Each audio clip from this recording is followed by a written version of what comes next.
ಎಲ್ರಿಗೂ ನಮಸ್ಕಾರ. ನಾನು ನಿಮ್ಮ ಡಾಕ್ಟರ್ ಸುನಯನ, ಯೋಗ ಮತ್ತು ಪ್ರಕೃತಿ ಚಿಕಿತ್ಸಾ ವೈದ್ಯೆ. ಆಹಾರವೇ ಔಷಧಿ ಕಾರ್ಯಕ್ರಮಕ್ಕೆ ಸ್ವಾಗತ.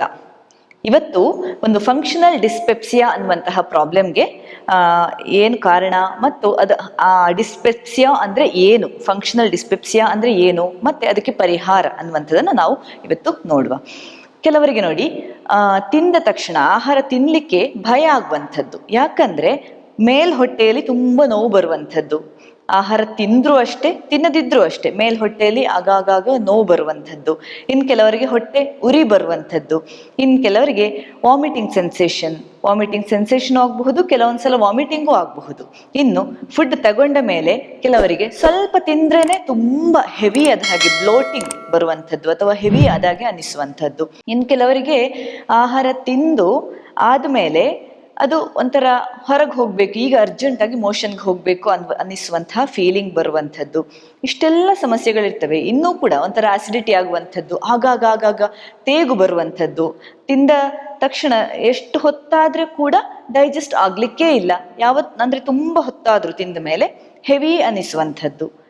ಎಷ್ಟು ಹೊತ್ತಾದರೆ ಕೂಡ, ಈಗ ಸಾಧಾರಣವಾಗಿ 1-2 ಗಂಟೆ ಕಳೆದ ಮೇಲೆ ಆಹಾರ ಜೀರ್ಣ ಆಗಿ ಒಂದು ಸ್ಟೇಜಿಗೆ ಬಂದು ಸೆಟ್ ಆಗಿ ಬಿಡಬೇಕು. ಹಾಗಿದ್ದಾಗ ಅಲ್ಲಿ ಏನಾಗ್ತದೆ, ನಿಮಗೆ ಆ ಒಂದು ಹೆವಿನೆಸ್ ಅಥವಾ ಫೀಲಿಂಗ್ ಆಫ್ ಫುಲ್ನೆಸ್ ಹೋಗಿಬಿಡಬೇಕು. ಇವರಿಗೆ ಹಾಗಾಗುವುದೇ ಇಲ್ಲ.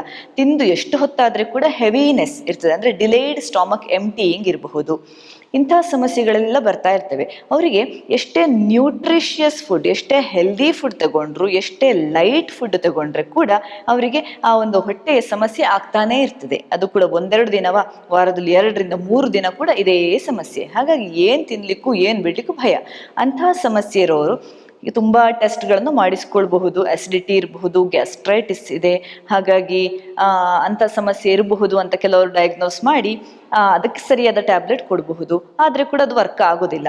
ಇನ್ನು ಕೆಲವೊಮ್ಮೆ ಟೆಸ್ಟ್ಗಳನ್ನು ಮಾಡಿಸಿದ್ರೆ, ಈಗ ಅಲ್ಟ್ರಾಸೌಂಡು ಮತ್ತು ಅಬ್ಡೋಮಿನಲ್ ಸ್ಕ್ಯಾನ್ ಇರಬಹುದು, USG ಇರಬಹುದು, ಎಲ್ಲ ಏನು ಮಾಡಿಸಿದ್ರು, ಎಂಡೋಸ್ಕೋಪಿ ಮಾಡಿಸಿದ್ರೆ ಎಲ್ಲ ನಾರ್ಮಲ್ ಇರ್ತದೆ. ಯಾವುದೇ ಒಂದು ರೀತಿಯ ಅಲ್ಸರ್ ಇರಬಹುದು ಅಥವಾ ಇನ್ಫ್ಲಮೇಷನ್ ಇರಬಹುದು, ಏನೂ ಕಾಣಿಸೋದಿಲ್ಲ. ಆದರೆ ಕೂಡ ಸಮಸ್ಯೆ ಮಾತ್ರ ಅದು ಆಗ್ತಾನೇ ಇರ್ತದೆ ಅವರಿಗೆ. ಇದಕ್ಕೆ ಕಾರಣ ಏನು ಅಂದರೆ ಅಲ್ಲಿ ಫಂಕ್ಷನಲ್ ಡಿಸ್ಪೆಪ್ಸಿಯಾ ಅನ್ನೋದಂತೂ ಕಾರಣ. ಯಾಕಂದರೆ ಈ ಸ್ಟ್ರಕ್ಚರಲ್ಲಿ, ದೇಹದ ಆ ಒಂದು ಸ್ಟ್ರಕ್ಚರಲ್ಲಿ ಯಾವುದೇ ಸಮಸ್ಯೆ ಇರೋದಿಲ್ಲ, ಆದರೆ ಕೆಲಸ ಸರಿಯಾಗಿ ಆಗ್ತಾ ಇಲ್ಲ, ಅಲ್ಲಿ ಡೈಜೆಷನ್ ಸರಿಯಾಗಿ ಆಗ್ತಾ ಇಲ್ಲ, ಅಂದರೆ ತಿಂದದ್ದು ಅಂದರೆ ಡೈಜೆಸ್ಟ್ ಆಗಲಿಕ್ಕೆ ಕಷ್ಟ ಆಗ್ತಾ ಇದೆ ಅನ್ನುವಂಥದ್ದೇ ಅದಕ್ಕೆ ಕಾರಣ. ಇದಕ್ಕೆ ಕಾರಣ ಏನು? ದೇಹದಲ್ಲಿ ದೈಹಿಕವಾಗಿ ಎಲ್ಲವೂ ನಾರ್ಮಲ್ ಇದೆ. ಹಾಗಾದರೆ ಈ ಒಂದು ಪ್ರಾಬ್ಲಮ್ಗೆ ಕಾರಣ ಏನು ಅನ್ನುವಂಥದ್ದು, ಅಂದರೆ ಸಫರ್ ಮಾಡಿದವರಿಗೆ ಗೊತ್ತು ಆ ಕಷ್ಟ. ಯಾಕಂದರೆ ಅವರಿಗೆ ಈಗ ಯಾವ ಟೆಸ್ಟಲ್ಲೂ ಎಲ್ಲದರಲ್ಲೂ ನಾರ್ಮಲ್ ಬರೋದ್ರಿಂದ ಅವರಿಗೆ ಏನು ಅಂತ ಡಯಾಗ್ನೋಸ್ ಆಗದೆ ಅವರಿಗೆ ತುಂಬ ಸಮಸ್ಯೆ ಆಗಿರ್ತದೆ. ತುಂಬ ಟೆನ್ಷನ್ ಮಾಡಿಕೊಂಡಿರ್ತಾರೆ ಅವರು. ಯಾಕಂದರೆ ಅಂದೊಂದು ಡಯಾಗ್ನೋಸಿಸ್ ಸಿಕ್ಕಿದ್ರೆ ಅಕಾರ್ಡಿಂಗ್ಲಿ ಆ ಲೈನಲ್ಲೇ ಟ್ರೀಟ್ಮೆಂಟ್ ಮಾಡ್ಬೋದಲ್ವಾ. ಇದು ಒಂದು ಡಯಾಗ್ನೋಸಿಸೇ ಆಗೋದಿಲ್ಲ, ಎಲ್ಲ ಕೂಡ ನಾರ್ಮಲ್ ಇರ್ತದೆ. ಅದಕ್ಕೆ ಕಾರಣ ಮುಖ್ಯವಾಗಿ ಒಂದು ಅಂದರೆ ಅದು ಬ್ರೈನ್ ಮತ್ತು ಗಟ್ ಇಂಟ್ರಾಕ್ಷನ್ ಅಂತ ಹೇಳ್ತಾರೆ, ಅಲ್ಲಿ ಸಮಸ್ಯೆ ಇರುವಂಥದ್ದು. ಯಾಕಂದರೆ ನಮ್ಮ ಹೊಟ್ಟೆಯಿಂದ ಮತ್ತು ನಮ್ಮ ಬ್ರೈನಿಂದ ಎರಡೂ ಕಡೆಯಿಂದ ಇಂಟರ್ ಕನೆಕ್ಷನ್ ಇರ್ತದೆ. ಅಲ್ಲಿ ಹೊಟ್ಟೆ ಅಂದರೆ ಬರೀ ಹೊಟ್ಟೆ ಮಾತ್ರ ಅಲ್ಲ, ಅಲ್ಲಿಂದ ಕಾನ್ಸ್ಟೆಂಟ್ ಆಗಿ ಗಟ್ ಅಂದರೆ ಬ್ರೈನಿಗೆ ಇಂಪಲ್ಸಸ್ ಪಾಸ್ ಆಗ್ತದೆ. ಹಾಗೆ ಬ್ರೈನಿಂದ ಕೂಡ ಇಂಪಲ್ಸಸ್ ಹೊಟ್ಟೆಗೆ ಬರ್ತಾ ಇರ್ತದೆ. ಅದನ್ನೇ ಗಟ್ ಬ್ರೈನ್ ಆಕ್ಸಿಸ್ ಅಂತ ಹೇಳ್ತಾರೆ. ಹೊಟ್ಟೆ ಅನ್ನುವಂಥದ್ದು 2ನೇ ಬ್ರೈನ್ ಅಂತ ಕೂಡ ಹೇಳ್ತಾರೆ. ಆ ಇಂಟ್ರಾಕ್ಷನ್ನಲ್ಲಿ ಸಮಸ್ಯೆ ಆದಾಗಲೇ ಇಂಥ ಒಂದು ಸಮಸ್ಯೆಗಳು ಬರುವಂಥದ್ದು. ಇನ್ನು ಸ್ಟ್ರೆಸ್ ಇರಬಹುದು, ರಾಂಗ್ ಲೈಫ್ ಸ್ಟೈಲ್ ಇರಬಹುದು, ಮತ್ತು ರಾಂಗ್ ನಿದ್ದೆ ಜಾಸ್ತಿ ಅಂದರೆ ಕಡಿಮೆ ನಿದ್ದೆ ಆಗುವಂಥದ್ದು ಅಥವಾ ಹೆಚ್ಚು ನಿದ್ದೆ ಬರುವಂಥದ್ದು, ಅದು ಎರಡೂ ಕೂಡ ಕಾರಣ ಆಗ್ತದೆ. ಓವರ್ ಸ್ಲೀಪು ಇರಬಹುದು, ಕಡಿಮೆ ನಿದ್ದೆ ಮಾಡುವಂಥದ್ದು ಎರಡೂ ಕೂಡ ಕಾರಣ ಆಗಿರಬಹುದು. ಅನೇಕ ಕಾರಣಗಳು, ಡ್ರಗ್ ಸೈಡ್ ಎಫೆಕ್ಟ್ಸು ಕೆಲವೊಂದ್ಸಲ ಇಂಥ ಸಮಸ್ಯೆಗಳಿಗೆ ಈಡು ಮಾಡಬಹುದು. ಇಷ್ಟೆಲ್ಲ ಸಮಸ್ಯೆ ಇರೋದ್ರಿಂದ ಇದನ್ನ ಪರಿಹಾರವನ್ನು ಈಗ ನೋಡಬೇಕು. ಇದಕ್ಕೆ ಅಂದರೆ ಕಾರಣ ನಿಜವಾಗಿ ರಿಪೋರ್ಟ್ ಪ್ರಕಾರ ಎಲ್ಲ ನಾರ್ಮಲ್ ಇರೋದ್ರಿಂದ ಕಾರಣ ಅನ್ನುವಂಥದ್ದು ಇಡಿಯೋಪತಿಕ್ ಅಂತ, ಅಂದರೆ ಕಾರಣ ಗೊತ್ತಿರೋದಿಲ್ಲ. ಇದಕ್ಕೆ ಕಾರಣ ಏನು ಅಂತ ಯಾವಾಗ ಕಂಡು ಹಿಡ್ಲಿಕ್ಕೆ ಆಗಲಿಲ್ಲ. ಆದರೆ ರಿಸ್ಕ್ ಫ್ಯಾಕ್ಟರ್ಸ್ ಕೆಲವೊಮ್ಮೆ ಸ್ಮೋಕಿಂಗು, ಆಲ್ಕೋಹಾಲು, ಸ್ಟ್ರೆಸ್ ಮುಂತಾದವೆಲ್ಲ ರಿಸ್ಕ್ ಫ್ಯಾಕ್ಟರ್ಸ್ ಇರಬಹುದು. ಹಾಗಾಗಿ ಇನ್ನು ಇದಕ್ಕೆ ಪರಿಹಾರ ಏನು ಅಂತ ನೋಡಿದರೆ, ಇದಕ್ಕೆ ಈ ಯಾವುದೇ ರೀತಿಯ ಟ್ಯಾಬ್ಲೆಟ್ಗಳಾಗಲಿ ಮೆಡಿಸಿನ್ಗಳಾಗಲಿ ಕೆಲಸ ಮಾಡೋದಿಲ್ಲ. ಯಾಕಂದರೆ ಅಲ್ಲಿ ಸ್ಟ್ರಕ್ಚರಲ್ಲಿ ಯಾವ ಚೇಂಜಸ್ಸು ಮಾಡಲಿಕ್ಕಿಲ್ಲ. ಹಾಗಾಗಿ ಒಂದು ನಾರ್ಮಲ್ ಆರೋಗ್ಯವಂತ ಮನುಷ್ಯನಿಗೆ ಯಾವ್ಯಾವ ಹೆಲ್ತ್ ರೂಲ್ಸ್ ಅಪ್ಲೈ ಆಗ್ತದೋ ಅವೆಲ್ಲ ಕೂಡ ಈ ಒಂದು ಪ್ರಾಬ್ಲಮ್ ಇರೋರಿಗೆ ಕೂಡ ಅಪ್ಲೈ ಆಗ್ತದೆ ಅಂತ ಹೇಳಬಹುದು. ಯಾಕಂದರೆ ಈಗ ನೋಡಿ, ನಾರ್ಮಲ್ ಮನುಷ್ಯ ಅಂದ್ರೆ ಆರೋಗ್ಯವಂತ ಮನುಷ್ಯನಿಗೆ ಪೇನ್ ಕಿಲ್ಲರ್ ತಗೊಳ್ಳುವ ಅಗತ್ಯ ಇದೆಯಾ? ತಗೊಳ್ಬಾರ್ದು.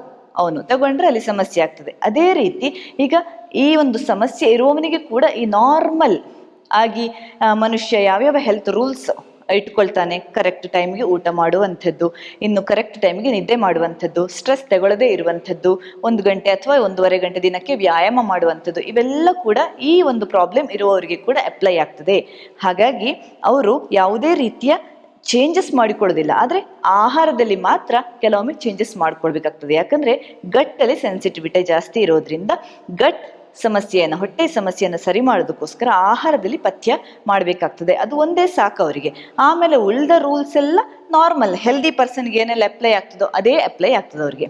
ಆಹಾರದಲ್ಲಿ ಈಗ ಏನು ತಗೊಳ್ಬೇಕು ಅಂತ ನೋಡಬೇಕು.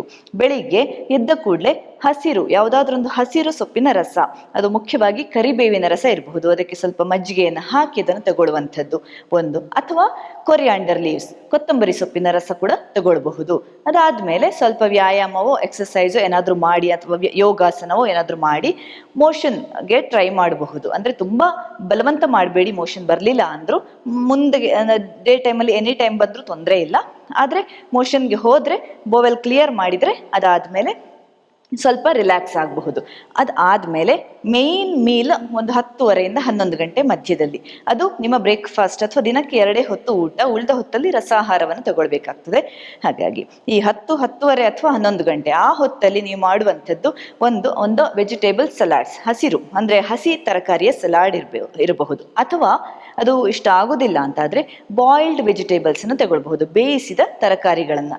ಆದರೆ ಇದು ಎರಡಕ್ಕೆ ಕೂಡ ಉಪ್ಪಿನ ಅಂಶ ಬಹಳಷ್ಟು ಕಡಿಮೆ ಇರಬೇಕು. ಉಪ್ಪಿನ ಅಂಶ ಗ್ಯಾಸ್ಟ್ರಿಕ್ ಇರಿಟೆಂಟ್ ಥರ, ಅದು ಉಪ್ಪು ಆದಷ್ಟು ಕಡಿಮೆ ಹಾಕ್ಕೊಂಡ್ರೆ ಬಹಳ ಒಳ್ಳೆಯದು. ಅದರ ಜೊತೆಗೆ 1 ಗ್ಲಾಸ್ ನೀರು ಮಜ್ಜಿಗೆ. ನೀರು ಮಜ್ಜಿಗೆ ಯಾಕಂದರೆ ನಮ್ಮ ಹೊಟ್ಟೆಯಲ್ಲಿರುವ ಗಟ್ ಬ್ಯಾಕ್ಟೀರಿಯಾ ಅಂದರೆ ಹೆಲ್ದಿ ಬ್ಯಾಕ್ಟೀರಿಯಾ ಏನಿದೆ ಅದು ಹಾಳಾಗಿದ್ರೆ ಕೂಡ ಇಂಥ ಸಮಸ್ಯೆ ಆಗಬಹುದು. ಆ ಗಟ್ ಬ್ಯಾಕ್ಟೀರಿಯಾವನ್ನು ರೀಪ್ರೊಡ್ಯೂಸ್ ಮಾಡಲಿಕ್ಕೆ ಈ ಒಂದು ನೀರು ಮಜ್ಜಿಗೆ ಬಹಳಷ್ಟು ಸಹಕಾರಿಯಾಗೋದ್ರಿಂದ ಈ ಒಂದು ನೀರು ಮಜ್ಜಿಗೆಯನ್ನು ಊಟ ಆದಮೇಲೆ ತಗೊಳ್ಬಹುದು. ರಾ ಸಲಾಡ್ಸ್ ಅಥವಾ ಬಾಯ್ಲ್ಡ್ ವೆಜಿಟೇಬಲ್ಸ್ ಅನ್ನು ತಗೊಳ್ಬಹುದು. ಇನ್ನು ಈ ಮಧ್ಯದಲ್ಲಿ ಯಾವುದೇ ಊಟ ಮಾಡುವ ಹಾಗಿಲ್ಲ. ಡೈರೆಕ್ಟ್ ಆಗಿ 4 ಗಂಟೆಗೆ ಸಂಜೆ ಒಂದು ಎಳನೀರನ್ನು ತಗೊಳ್ಬಹುದು. ಇಲ್ಲದಿದ್ದರೆ ಡೈರೆಕ್ಟ್ ಆಗಿ ಸಂಜೆ ಕೂಡ ಊಟ ಮಾಡಬಹುದು. ಆದರೆ ಸಂಜೆ ಅಂದರೆ ಸೂರ್ಯಾಸ್ತಕ್ಕೆ ಮುಂಚೆ ಒಂದು 6:30-7 ಗಂಟೆ ಆ ಹೊತ್ತಿಗೆ ಮೇನ್ ಮೀಲನ್ನು ಮಾಡಬಹುದು. ಆದರೆ ಸಂಜೆ ಕೆಲವೊಮ್ಮೆ ಹಸಿವಾದಾಗ ಅನಿಸಿದ್ರೆ ಅಥವಾ ಕ್ರೇವಿಂಗ್ ಅನಿಸಿದ್ರೆ ನೀವು ಬೇರೆ ಏನು ತಗೊಳ್ಳೋ ಹಾಗಿಲ್ಲ, ಎಳನೀರನ್ನು ತಗೊಳ್ಬಹುದು. ಇಲ್ಲದಿದ್ದರೆ ಮತ್ತೆ ನೀರು ಮಜ್ಜಿಗೆಯನ್ನು ಎಷ್ಟಾದರೂ ನೀವು ಕುಡಿಬಹುದು. ಅದನ್ನು ನೀವು ತಗೊಂಡು ನೀವು ಡಯಟ್ ಥರ ಮಾಡಬೇಕು. ಇನ್ನು ರಾತ್ರಿಗೆ ಮತ್ತೆ ಹಸಿ ತರಕಾರಿ ಸಲಾಡ್ ಅಥವಾ ಬಾಯ್ಲ್ಡ್ ವೆಜಿಟೇಬಲ್ಸ್, ಉಪ್ಪಿನಂಶ ಬಹಳಷ್ಟು ಕಡಿಮೆ ಇರಲಿ. ಉಪ್ಪು ಇಲ್ಲದೆ ಇದ್ರೆ ಬಹಳ ಒಳ್ಳೆಯದು, ಇಲ್ಲಾದರೆ ಸ್ವಲ್ಪ ಉಪ್ಪು ಹಾಕ್ಕೊಳ್ಳಿ, ಅದು ರುಚಿ ಅನಿಸೋದಿಲ್ಲ ಅಂದರೆ. ಅದರ ಜೊತೆಗೆ ನೀರು ಮಜ್ಜಿಗೆ ನಾನು ಹೇಳಿದ ಹಾಗೇನೆ.